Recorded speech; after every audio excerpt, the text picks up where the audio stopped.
पूरा बंदर तोते में फल लिए धरती तरफ वापस जा रहा था।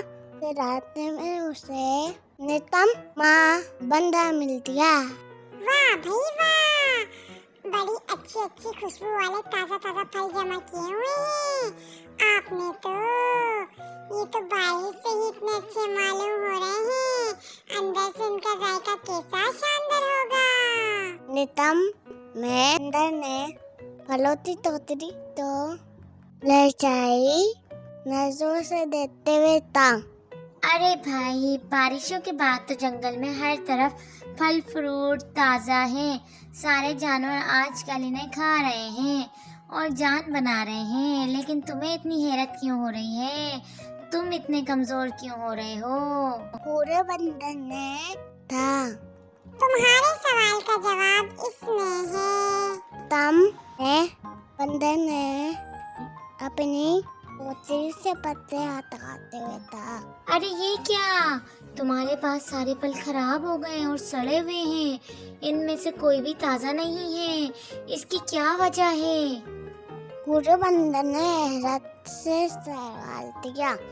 तन्मय बंदर ने जवाब देते हुए था।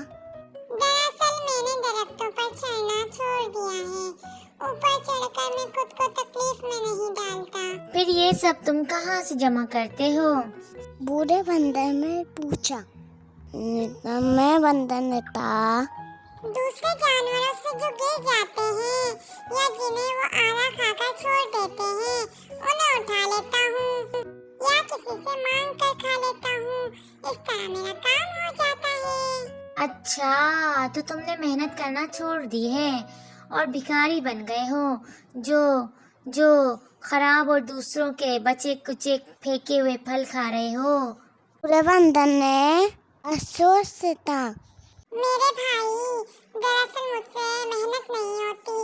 आप चाहे इसे जो भी नाम दो। बंदर ने थैली बताने के बाद फल मलते हुए था। आपकी टोकरी ताजा फलों से भरी हुई है। मुझे कुछ ताजा फल दे जाओ ताकि आज मैं इनको खा सकूं। ये मुझ पर आपका बहुत बड़ा एहसान होगा।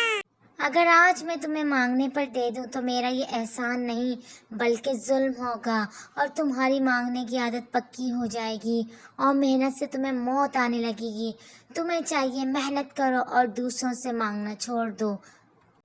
ये देते हुए बूढ़े बंदर ने अपनी टोकरी उठाई और बताए दूसरे दिखे वहाँ से चला दिया।